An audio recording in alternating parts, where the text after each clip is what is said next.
Welcome. In this course, we want to learn how a decision is made to fund a project. The reason this is important, of course, is that if we know investors' and lenders' motivations, we can create a financing proposal that will be accepted. And we can increase the chance that we can actually start to carry out our project. Because remember, a project plan without the necessary funding is no more than a wish. Unfortunately, money is scarce.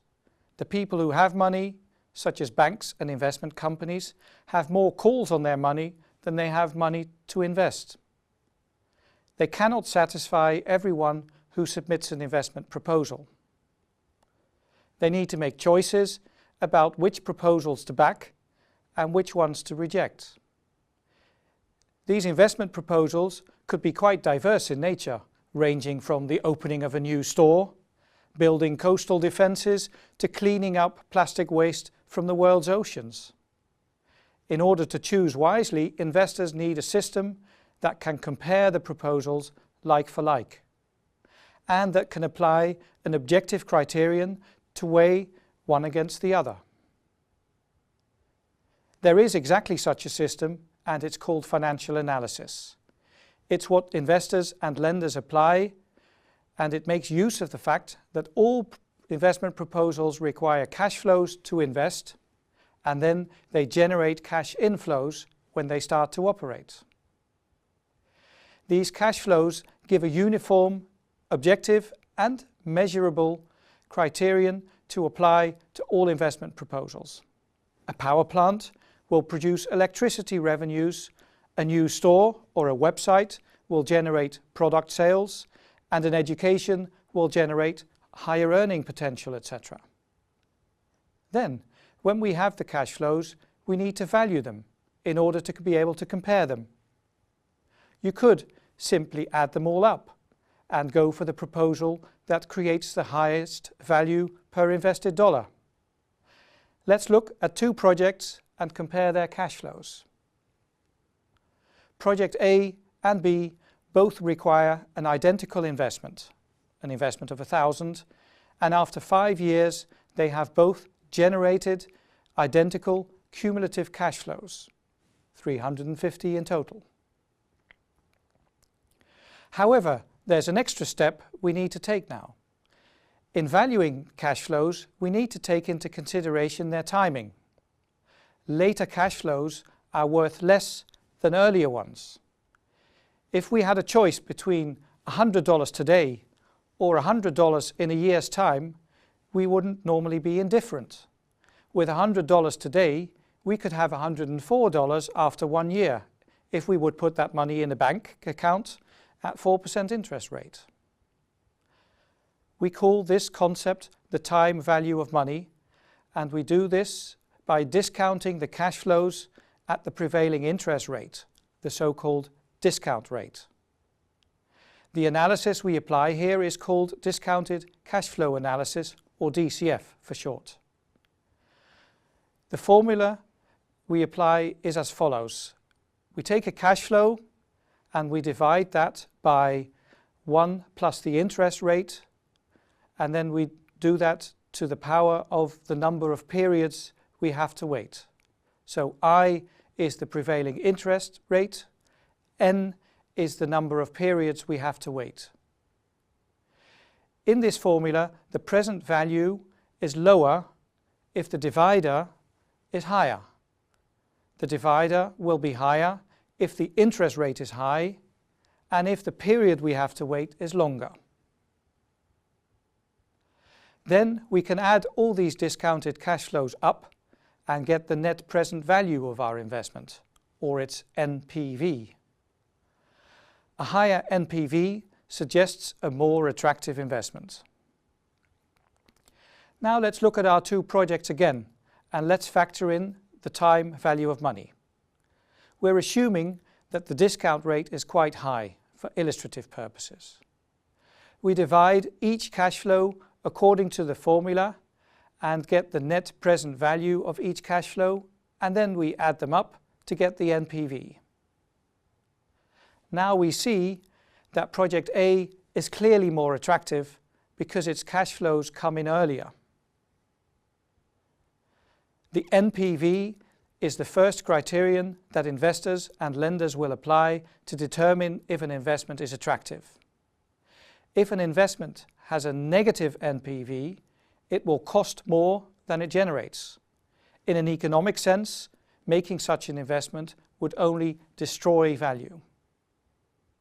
Now let's go one step further.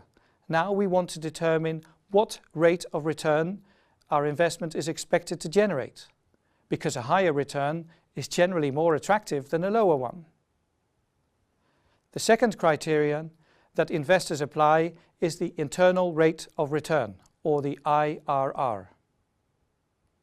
We can use the same formula to calculate this, but now, instead of applying a given discount rate, we ask what rate will make the NPV 0.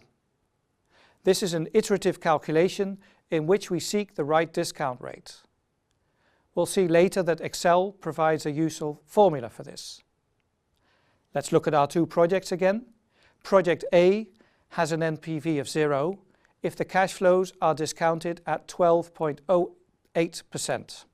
Therefore, Project A has an IRR of 12.08. Project B's IRR is 9.94%. That shows again that Project A is the more attractive of the two, and it quantifies by how much. Now there's one last step we can take. We need to determine the investor's hurdle rate. That is the lowest IRR rate that is acceptable for the investor. It is a hurdle we need to cross to get his investment. We need to understand that an investor needs to raise funding himself. The funding he provides to you also costs him money. He needs to make a return from your investment that is at least equal to his own funding cost, otherwise he'll be down on the deal.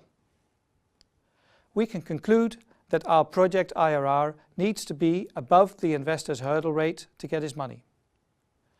Summarizing these three criteria, the potential investor will want to break an investment proposal down into expected cash flows.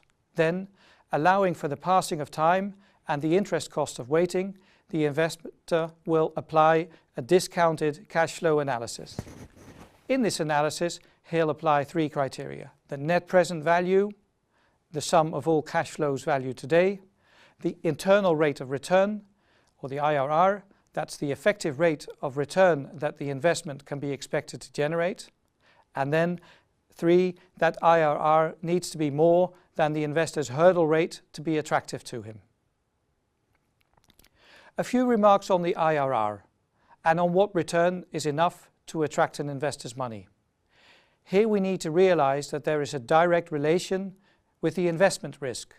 The lower the risk, the lower the expected return. If we are lending to a strong government, the risk will be low and investors may be happy with a return of only 1%. The higher the risk, the higher the expected return. If we are investing in a startup firm that has yet to prove itself, the investment risk is probably much higher. An investor may require a return of 15% then to part with his money. To compensate for taking this higher risk, the investor needs a higher return. When we begin to talk about project risk management, we'll see that there's a lot we can do to reduce the project risks, and that, if we do so, we can reduce the project funding cost on the basis of the same principle. With the knowledge of these criteria, we can appreciate that one of the first things we should do in the early stages of developing a project is to analyze the expected cash flows. In practice, that is often referred to as building the business case. If the potential returns are hopelessly low, we cannot hope to attract project funding from private sector investors, and all the costs and work spent on developing such a project may be in vain. Often an investment proposal has significant social and environmental and other benefits on top of, say, its cash flows, or maybe instead of its cash flows. These additional benefits usually flow to everybody, not only to the investor.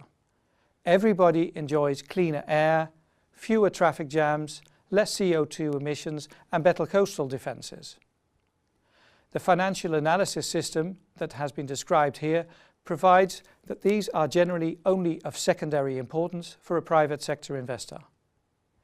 They tend to look primarily at the return they can expect for themselves, not so much at the benefits that flow to everybody. They may think, why would I invest in a road if everybody else can use it for free? That's one reason that we need government to organise such collective matters for us. Thank you all for listening and see you soon.